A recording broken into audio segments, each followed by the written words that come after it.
Welcome to Dateline SAU, your source for the latest news and sports from St. Ambrose University. I'm Charles Hart. And I'm Katie Link. Radio station KALA has a strong presence with the Latin American community in the Quad Cities. They have been providing Spanish language programming since 1980 and were recently honored. Dateline SAU's David Meyer explains why. A parade marked the Mexican Independence Day festivities in East Moline. This year, KALA served a special role. So I was Grand Marshal along with Luis Lara from KALA. KALA was a community recipient of some honors. Members of KALA say they enjoyed their experiences. There was a great fiesta after the parade with different community booths and businesses. And oh my goodness, all the great food. A taste of the Latinx culture was right there. We were able to see, native dances, cultural dances. We were able to really see a look into Mexican heritage and the Hispanic culture. While honors and parties are a good time, something else stood out the most. It was really nice seeing all the individuals, all the kids, the parents, the grandparents, everyone in the community just getting together. I loved it all, but I really like seeing all the people. We're not only honored to receive awards like that, but it really means that the community, the people themselves, really care about what we do. The East Moline Mexican Independence Day Parade has been held annually since 2009 and continues to be a celebration for all. David Meyer, Dateline SAU. You can hear Spanish language programming on KALA 88.5 FM Saturdays from 4 a.m. to 7 p.m. and Sundays from 3 to 5 p.m. You can also find Spanish language programming on KALA HD2 106.1 FM Monday through Friday from midnight to 4 p.m. The St. Ambrose Counseling Center is working to try to reduce the stigma of mental health issues on campus. This week, they held a mental health fair to make students aware of the services they have available and to teach them healthy coping mechanisms. One service available on campus is life coach workshops, which are available twice a week until December.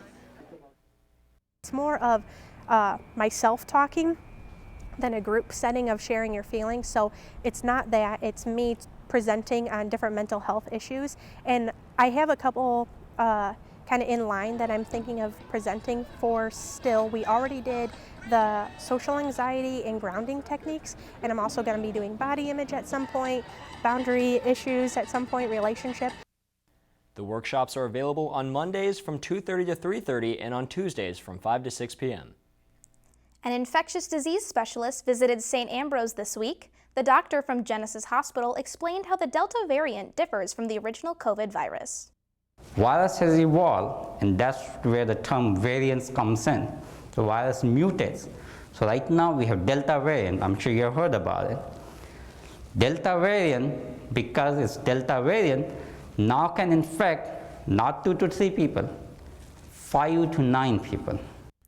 The event was sponsored by the SAU College of Health and Human Services. The St. Ambrose Communication Department held a social gathering for faculty and majors. The event was called Common Cookies, and it took place in the Buzz office, which is located on the lower level of Cosgrove Hall. The department was able to socialize while enjoying free cookies that were donated by Cookies and Dreams. There were a variety of different majors in attendance, as well as some members of the department's faculty. One of the KALA FM Scholar Bees, Brooke Hass, helped put this event together. Have everybody from PR, journalism, digital media production, have everybody get together to kind of connect with their faculty and other people within the major, because I know sometimes communications major don't always know everybody within their major, so we were hoping to just kind of connect with everybody and have some fun. Hass says the department is looking to host a get-together for communication students, faculty, and staff once a month. The SAU Marching Band is hard at work practicing for this year's football season, and they're almost ready to field their complete halftime show. Tala Dimitrov, senior drum major, plays a key role in leading the band.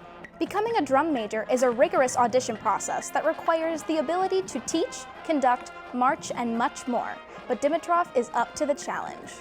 At this school, it kind of makes us like assistant directors, and so we are in charge of rehearsing the band sometimes, We're the ones on the stand conducting all the time. We warm up the band, we help make sure sets are the drill is being set. We help make the schedules, we help make the planning documents. We help make sure that everyone's getting fed and water and everything. We take care of it all. You can catch the marching band at their performance at the Geneseo Maple Leaf Classic, as well as multiple performances during homecoming week at St. Ambrose. Have you ever wondered what it means to be back in school for a student athlete? Lauren Katusis, a midfield player for the women's lacrosse team, has a hectic schedule as she strives to be successful both on and off the field. Yesterday I had my 2 classes and then had a good hour and a half, 2-hour break where I just did homework, hung out with my friends, and then went to lift for an hour and a half. Had another 45 minutes to an hour break, and then went to practice, and then I came home and went grocery shopping, and then I came home again and did more homework and went to bed. I think that I definitely have a stronger work ethic because I'm able to push myself and know what my limit is and know if I can break or not. And so I think it definitely has helped with a lot of confidence. Katusis is looking forward to October when the women's lacrosse team starts its preseason. 2016 SAU graduate Frank Flanagan was a member of the men's volleyball team. Now he is the owner of the Iowa Select Volleyball Club in Davenport. Dateline SAU's Jamie Hennekins tells us how his experience as a student athlete has influenced the philosophy of his growing business. The practices that we had were super competitive. The teammates that we all were was a nice blend of camaraderie, but also keeping each other accountable. So it was, the best playing experience I could have had. During his senior year at SAU, Flanagan realized the lack of club volleyball around the Quad City area. So we started the club and we had 7 teams, and we rented court space from a small church gym. The volleyball club has since grown to about 25 teams, and they now have their own facility with 7 courts on River Drive. We do stuff from if your kid wants to play for the first time, or if your kid just wants to make their 8th grade school team or their varsity school team, up to kids who want to play in college. The culture that we try to define while we do all of that is just being there for each other and trying to establish a family atmosphere where our older kids, are engaged with our younger kids. Flanagan hopes to keep spreading his love for the game of volleyball to more kids across eastern Iowa. Jamie Hennekins, Dateline SAU. You can find more information about events at Iowa Select Volleyball Club on their Facebook or Instagram page. Coming up after a short break, it was a busy week for St. Ambrose sports with several teams in action this past week. And some SAU sports, which traditionally have their seasons in the spring, are using this fall to fine-tune their skills. We'll have these stories and more coming up after the break. On Dateline SAU.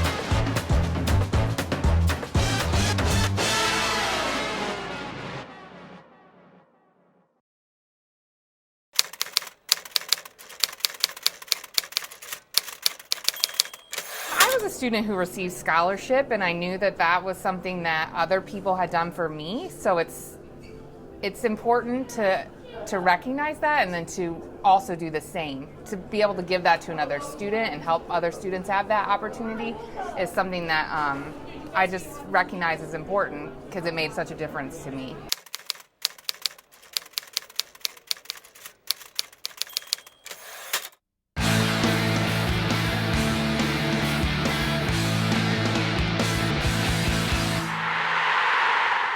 The Fighting Bees football team hit the road this past weekend to take on the Lawrence Technical Institute Blue Devils in the Bees' first away game of the season.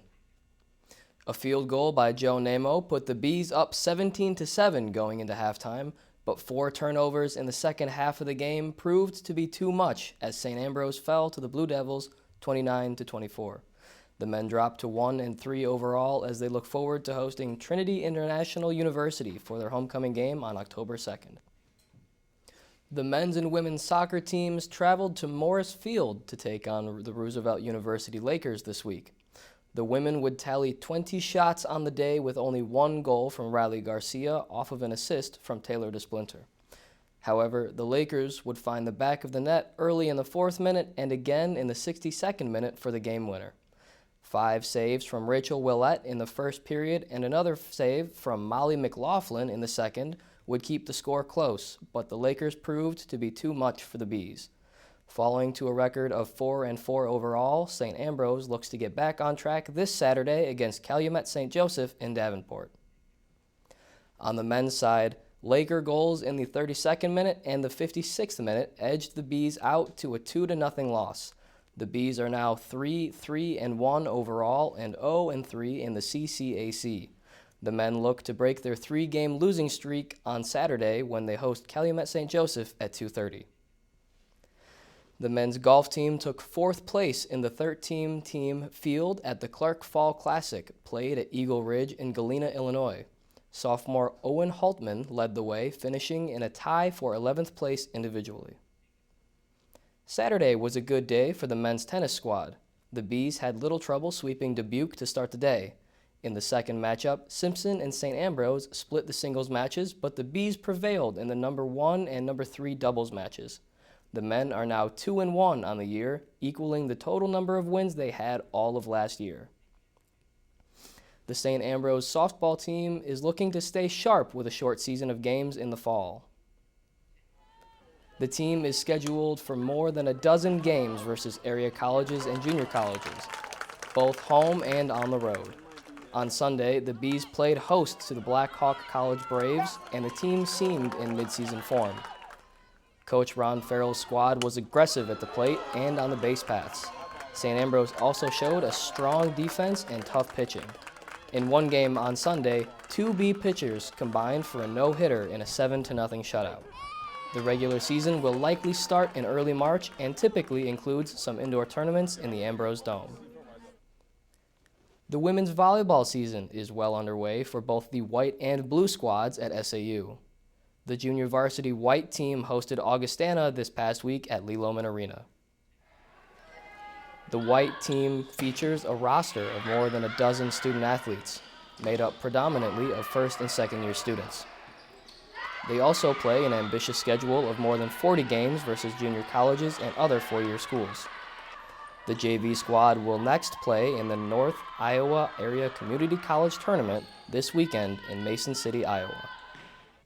The varsity squad pulled out a close win at Indiana Northwest on Tuesday.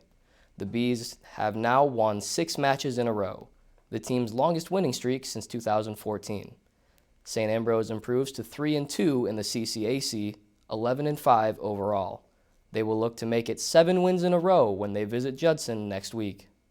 The St. Ambrose wrestling team is getting ready to start its first season in just over a month. The team is anxiously awaiting the completion of the construction of their own facility. The brand new building, located at the St. Vincent's Sports Complex, is close to being available to use. Facilities manager Tony Huntley says that the construction process is actually ahead of schedule. Right now, the wrestling facility is looking to get use. October 15th is the date that we're shooting for. We're trying to get that a week earlier. We've had a few obstacles with some roofing insulation and then some window and door frames, but there have been a few hiccups, but nothing too bad considering what other people are going through. Wrestling mats are a little delayed, and then lockers are a little delayed, but other than that, I think the whole facility should be ready to go by October 15th. The wrestling team starts its first season on November 1st when they host Augustana College. That's it for sports this week. I'm Cameron Giampaolo. And that's all we have for you on this edition of Dateline SAU.